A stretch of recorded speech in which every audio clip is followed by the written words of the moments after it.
Hello, awesome, legit KidLit viewers. I'm Tiffany. And I'm Alexis, and we're your hosts for today's show. Today's episode features one of my favorite middle grade authors, Mariama Lockington. Hello, everyone. Nice to be here. I'm going to share her book covers there. So, I follow you on Instagram, and you are always creating beautiful works of art with your makeup that you call book looks. I do, yes. Yeah, so here are a couple of pictures of my favorite ones. As we ask you these next few questions about you and your work, we want you to show us how you create these book looks. Awesome. I'm going to try my hardest. And I think I'm going to try to do a book look based on my first book cover because I haven't actually done a book look based on this one.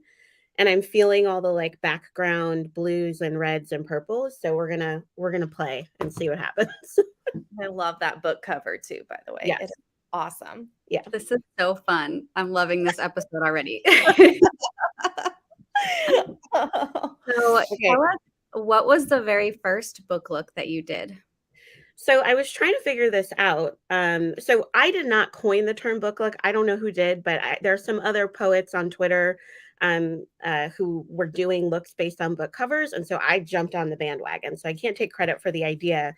But I'm a bookworm and I love makeup and lipstick. And so merging those two things just seemed really fun to me, especially during the pandemic when things got a little scary and I was home a lot. And I was wearing a mask, so I couldn't really do lipstick.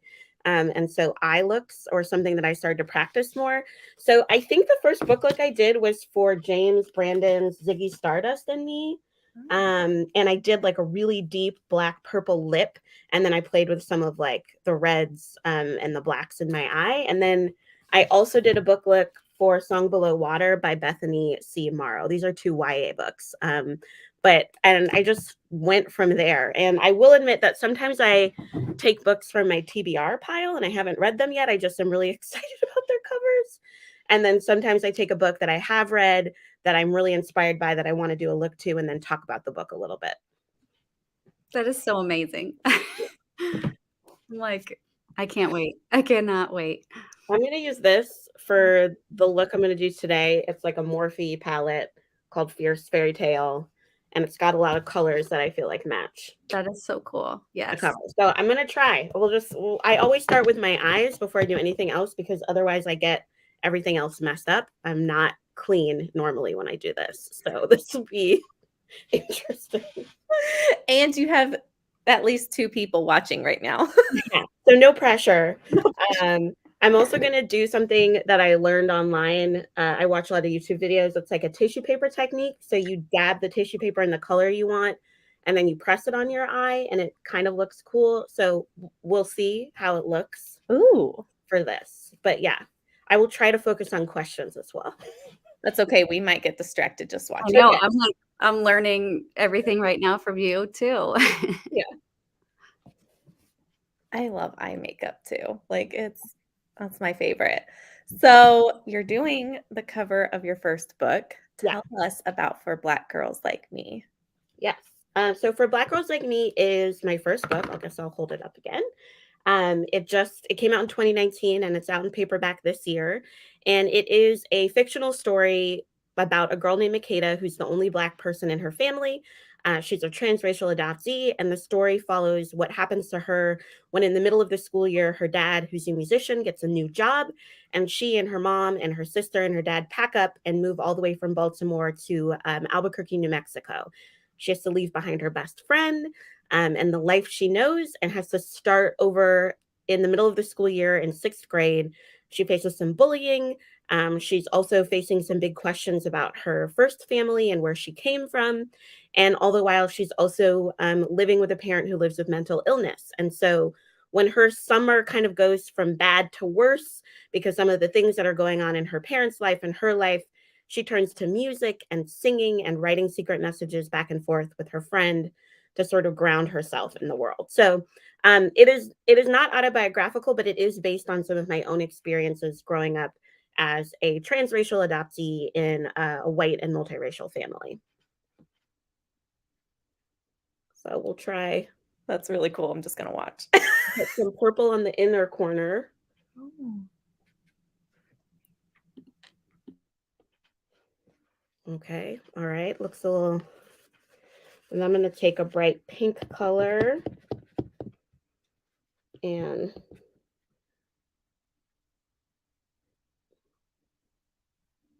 stamp it on next.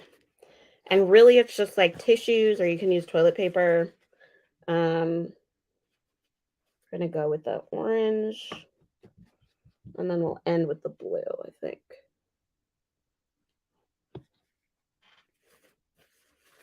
And the artist who did the cover for Black Girls Like Me, her name is Jamea Richmond Edwards. I would highly, highly recommend looking up her work. She's a phenomenal artist. I believe she's based out of DC. And she just nailed everything about this cover. I got to send her like a character card of like how I saw Makeda and some of the things Makeda cared about. And this is what came back. And I think I had no notes when it came when it came through the inbox to me. I remember the first time, I think that was my first book with our lit review crew, and to read and review. And I remember seeing that cover and I loved, like, it's kind of like a collage, right, of different mediums. Yes. Thought it was just, that's really pretty. It's really different. There's not many that are like that. There's picture books and things that utilize that kind of Yeah. style, but not middle grade. It was really cool. Yeah. So I always shout her out. I love her. Yes. Her work so much. Okay, so I did one side. I'm going to attempt to do the other side, and then we're going to clean it up a little bit. So vibrant. yeah. So this is actually, it's actually pretty easy. It's like stamping on, and you don't worry about it being too messy at first. You might not be able to see me when I do the mirror too. It's an awesome mirror. yeah. Well, I brought my two. I brought this one, and I brought my Baby Yeah. Yoda mirror as well. So I saw that one. In another post. I like to stalk you just a little. So I love that you state on everything that you're an adoptee, in all of your About Me bios. So why is it important for you to let people know this about you? yeah, I love this question so much. I don't know if anyone has asked me or noticed that always comes first. So thank you for noticing that. So I am a transracial adoptee. I was adopted in the 80s by my family, by my parents who are white. And then I have two other siblings who are adopted. We're not blood related. And then one other sibling who's my parents' biological child. And I've always known I was adopted, obviously, because I'm a different race than my than my family. So it was not something that I like learned when I was 10. I always knew that I looked different from my parents. And being adopted has sort of shaped my outlook on life, has shaped how I tell stories. And I'm really passionate about being visible to especially young adoptees. When I was adopted and growing up, I didn't have the sense that we grew up, that there was like an adult community of adopted people who had various different experiences being adopted, some good, some bad, some in the middle. And I never had a sense of that. And it would have been really important for me as a young person to know that. So that's in my bio for the young people who might feel like I'm the only one. Oftentimes we feel like we're the only one experiencing this particular way of growing up. And then also just because I think it's really important to know that we do grow up and we become whole individual people who have various relationships to being adopted. And I want to see more of those stories being told in a more authentic way in media, in books, and not so one dimensional. And also centering the voices of adoptees. So I always start with that. It just is at the core of who I am. Okay. It's like trying to remember what color comes next. It's orange.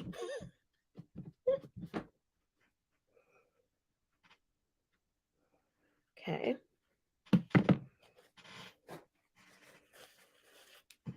And I will say, normally when I do this, it's like if I'm doing a book look, it's like a Saturday and I have time, and it's kind of like therapy.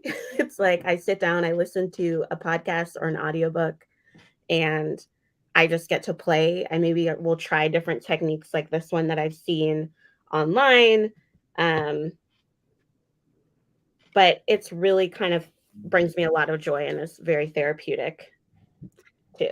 Have you ever, like, scrapped a look after you put it on? You're like, "Oh, no, this is not gonna work. I need to start over again."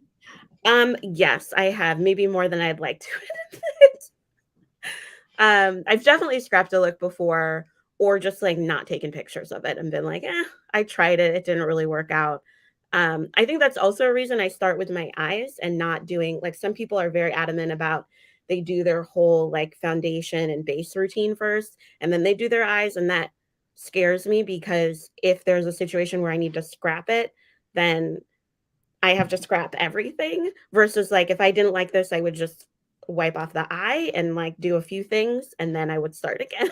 So, That's good okay. to Yeah. But yeah, I definitely a lot of trial and error. People are always like, "You're so good at this." I was like, I basically watched a bunch of um Black content creators, drag queens who were doing beauty content obsessively to learn how to do certain things. I had no idea how to do a lot of this at all prior to 2020. So, okay, so I'm gonna take a beauty wipe and clean up the edges so it's not, and then and like create a sharper line there. Maybe take some of it off my nose.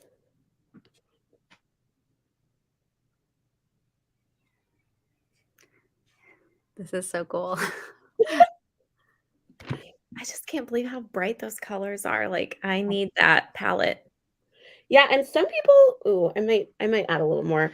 Some people put like a primer down on their eyes, and they'll put a lighter color so that the colors will pop even more depending on your skin tone. Um, I did not do that today. I just went in. I just wanted a little brighter over here, and so I'll come back and clean that up too. So out of all of the characters in your books, which one would you say is most like you? Oh, I like this question too. I think I would have said before my second book came out, I would have said Makeda, but Makeda's actually like from my first book is much bolder than I am, and um maybe more in tune with her feelings in some ways. Like she's kind of the girl I wished I was growing up. Um, I think that I am actually a lot like Zora from my latest book, In the Key of Us. And she was actually the hardest voice to write in that book because I think I was so close to her. I played flute growing up, so I know that instrument really well. And I'm also, as I try to do this, a perfectionist to a fault. And I want things to be good right away. That's in my writing, that's in doing makeup. I like there to be a plan, and I have a hard time sometimes when things deviate from the plan or there's a surprise and you have to um, amend things. And then I also, as a kid, was really worried about disappointing people. And I played like peacemaker and was accommodating to people to a point where I wasn't letting them know who I was sometimes. And so, In the Key of Us, which is my latest book, which is about music camp and two girls who are very different who meet and develop a friendship and a crush and are dealing with their own pressures, helped me sort of work through some of that with Zora. And I loved writing her story, but I think it's funny because Andy, the other character, her voice came so clearly to me first chapter or first section, and Zora was much harder, and I revised her sections probably a little bit more than Andy's sections. Yeah. Speaking of In the Key of Us, what songs do you think would be in the soundtrack? Oh, so there is an official In the Key of Us playlist. Um, it's on Spotify, and it has every song from that's either referenced or every artist that's referenced in the book. So there's classical musicians, there's Tchaikovsky, um, there's Leonard Bernstein on the Waterfront Suites. There's also jazz musicians like John Coltrane and Miles Davis. Um, There's Janelle Monáe. I like that. There is Lizzo, Esperanza Spalding, who is a jazz musician who plays, I think she plays like 5 different instruments and she's a vocalist. So all of those would be on the soundtrack, Chloe and Halle. So there's a contemporary musicians. There are some, old white guy composers and musicians who made really wonderful music that we have today. And it's really fun when I do school visits or I usually play some songs from the book, and we talk about how they make us feel or what we think is happening in the music as well. So music is really steeped in all of my books. And you said we find that on Spotify? It's on Spotify. I can share the link with you all later if that's helpful. Yeah, and we'll put it in the description below because I think that would be. I'm currently reading In the Key of Us, and I need to listen to some music that goes with it. Yes. And like I said, there's instrumental music. There is music with words. There's R&B. There's pop. All genres. I did grow up in a musical family, so a lot of the musical inspiration in all of my books comes from that background as well. Okay, I'm going to attempt. So I usually do an eyeliner, but I usually am in front of a mirror, so I might be looking down for a second. So I attempt to do a very little wing on the side. So if you want to ask me a question while I do it, I will try, but it might be quiet for a minute as I try to figure this out. We can give you some quiet. I also realized I don't have a mirror that I'm used to having, like an upright mirror. I didn't think about that. Our viewers can check out the description during this time and play some music.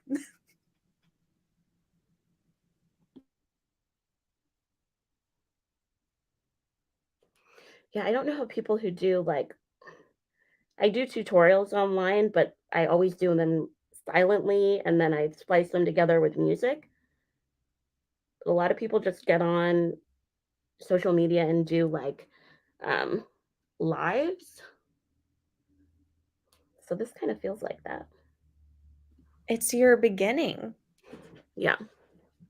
Okay. Okay, so there's a little bit of a wing. And now what I'm going to do is I'm going to spray my eyes, so hopefully this will stay, and then I'm going to add some foundation and come back to the eyes in a little bit. I also really like to use as much as possible, but I use all brands. But I also really love, there are a lot of Black-owned beauty brands that I've discovered. And I think when I was growing up as a kid, I was interested in makeup, but I had a really hard time finding my shade and getting excited about the products that were offered for various skin tones that were mine or deeper. So I'm going to shake this up. It's really watery. So there are some brands that have come out. Obviously, Rihanna came out with Fenty, which changed the game. I will forever. She needs to make me like a brand ambassador because I'm forever hyping up her products. Okay. So anyway, I'm using a brand called Oma Beauty. It is owned by a Black woman, and they have a wide range of shades for all skin types and tones. And do they let you do they let you try a color and then see if it works, and if it doesn't, send it back, or how would that work? Yeah, so you can find Oma Beauty in Ulta. They're not in Sephora, but you can find them in Ulta. I don't know. I don't think they're at Target, or I know they're at Walmart too. So you can go into, if you have the access to go in there, you can go in and shade match. But I think if you also order from them online and you get a shade that's not quite your shade, I think they do samples. They'll send you a little sample packet, or you can send back something that's not quite your shade as well. Okay. Gonna have to clean up in the middle there. So I'm also going to use their concealer.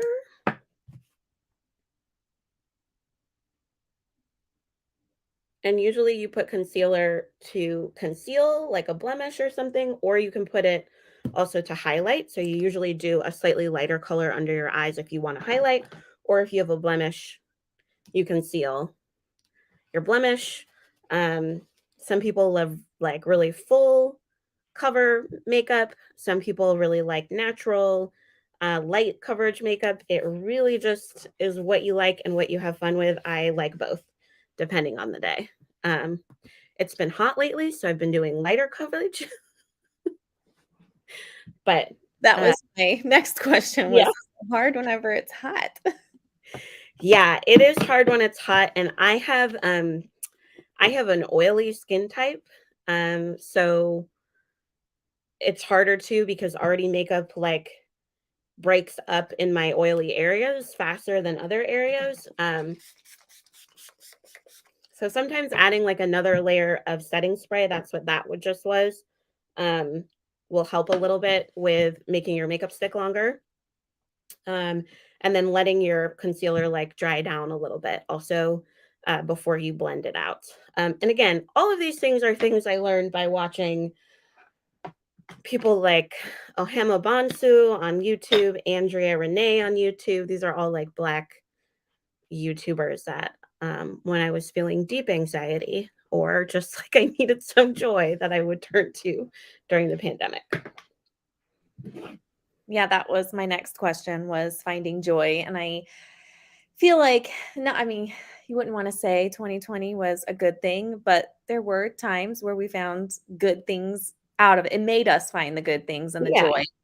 Tiffany and I found this. We created Legit KidLit and reached out to authors and started that adventure. So, what other ways do you find joy whenever there are some dark times? Yeah, I think this is a really important question. And I'm so glad that you created this, by the way. What a fun, awesome platform, Thank to you. have for middle grade literature. And I love talking about books with librarians, with teachers, with young people. That is my favorite thing. Um, so I think that, what are some things that bring me joy? You can't see all of the plants that I have in here, but I bought a lot more plants during the pandemic. And I even got my wife, who was like, another plant. We don't need another plant. And then we were at Costco one day and I came back to our cart and all of a sudden there were like 5 plants in our cart that she had picked out. Um, so just focusing on some of the things in our house, like our plants, and we have a little dog named Henry, who I'm sure you've seen on Instagram. He's a sausage dog, like Buddy from Secret Life of Pets. He brings me a lot of joy. And I also think that, reading always brings me joy, but I did have a hard time during the pandemic, especially that first year reading. I think there's just so much going on that I couldn't focus in the same way that I used to on a physical copy of a book. So something that brought me a lot of joy and continues to bring me joy is our audiobooks. I listen to audiobooks when I'm driving to the grocery store, when I'm driving to work, um, when I'm doing some sort of task at home that I can sort of tune out and not focus on as I'm listening. And that really got me back. That medium of reading a book really got me back into reading when I was in a really hardcore slump. So just taking those moments. I also love to cook. So finding a recipe that I'd never made, and we were home a lot. So figuring out how to perfect that was also something that brought me a lot of joy. And then like, makeup.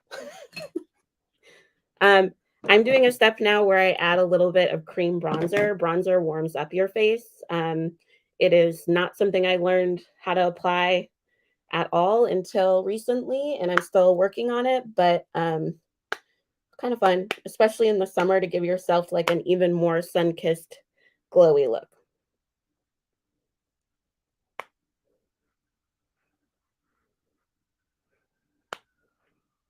And one tip I learned is that, there are products that are cream based and then there are products that are powder.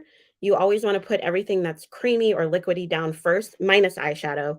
Um, and then you want to layer on your powder, because if you put your powder down and then you put cream on top of it, it's going to be patchy. So, and you don't have to use them together. You can use them together. But that's just what I do. Okay. Gonna add blush. I also feel like this is like the 5-minute makeup challenge where Yeah.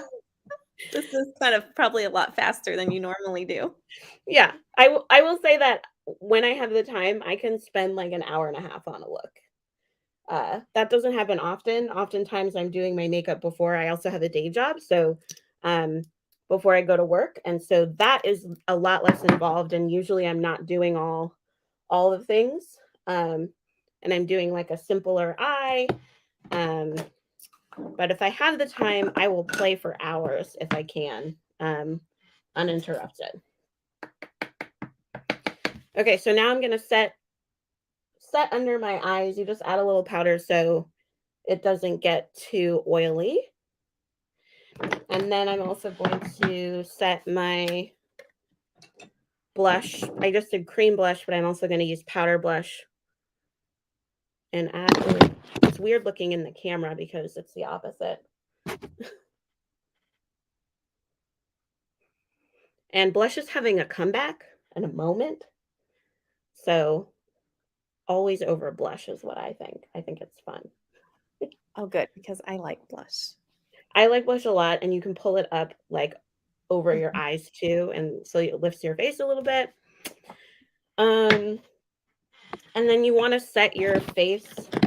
You want to set your face with a powder that's close to you in skin tone, and that's also going to help with like oils or you sweating it out during the day. I'm going to spray again, and then we're going to add mascara.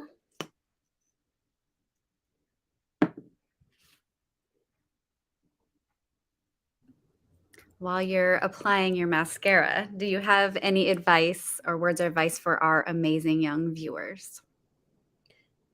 Yes.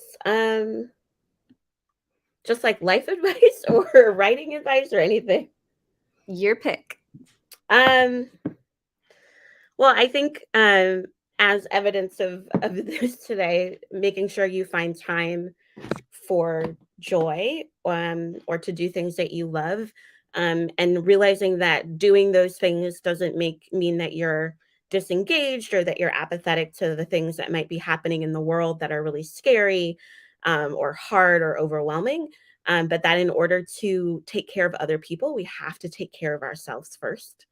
Um, and so finding those things, whether it's playing music or listening to music or drawing or cooking or baking or small things that you can do, or even just taking a walk or learning what different plants are, those types of things are really important, um, for just building up your well of joy so that when those hard things come along or confront us, you have that well to sort of draw on. And that is what I've been trying to do, even though a lot of things right now are really scary, and the pandemic has been really hard on everybody, especially young people, I would say, but everybody in general. So I would say that. And then I would say if you are a writer or like to tell stories in whatever format, um, make sure that you are listening to the way people talk to one another, because people tell stories every single day. So when we come home from school and someone asks us, "Hey, what did you do today? What made you laugh today?" You tell them a story about who made you laugh and why they made you laugh. And that's storytelling too. So if you're afraid of the page, or maybe you feel like you're better at drawing stories, you just literally have to look around you, and there are stories everywhere, and you tell them all day long. So don't be afraid to tap into that. That would be some of my advice. And sing a lot, even if you're not good at it, and dance a lot, even if you're not good at it, because it's fun. So dance party after this? Dance party, always dance parties. Okay. Um, okay. The last thing that I will do is I'm not going to put on lashes because I am perfecting how to do lashes, and it is a trial and error process. But I will put on a highlighter because highlighter is fun. Highlighter just makes your like cheekbones even more glowy and sparkly. And so I'm using a Fenty. Ooh, that is bright. Okay. I haven't used that one before, so I'm trying a new product. Okay. kind of a lot. But you see how bright that made that? Yeah, that's pretty. It's fun. You can also use highlighter like on your lids if you want to add a sparkle. So I don't know if I have the right brush for this, but I might add a little on the inner corner of my eye just to make it sparkle there a little bit more. Yeah.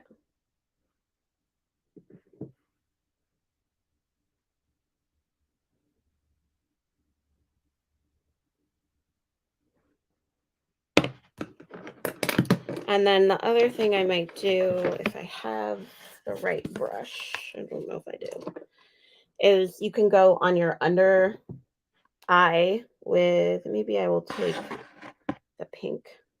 So this is the part that gets messy. It's like a mess at my, I'll take the pink and just add it to my lower lash line. I feel like it's hard to see. And you can hear me dropping things. Okay. Joy can be messy. It's okay. It's true. There's like a fun trend where you show your completed makeup look and then you just take a picture or like a video of your space.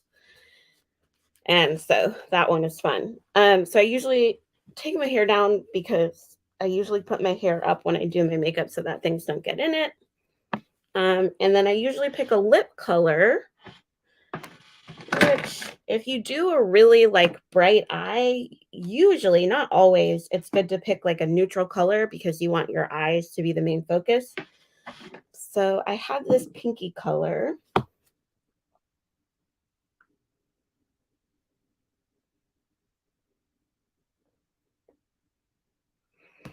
But I might want to use a slightly darker one around it, so it's not so pink.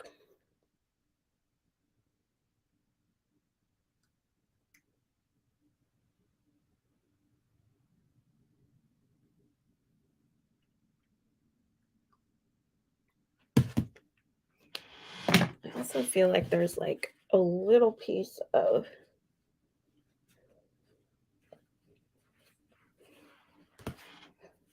okay. So gorgeous.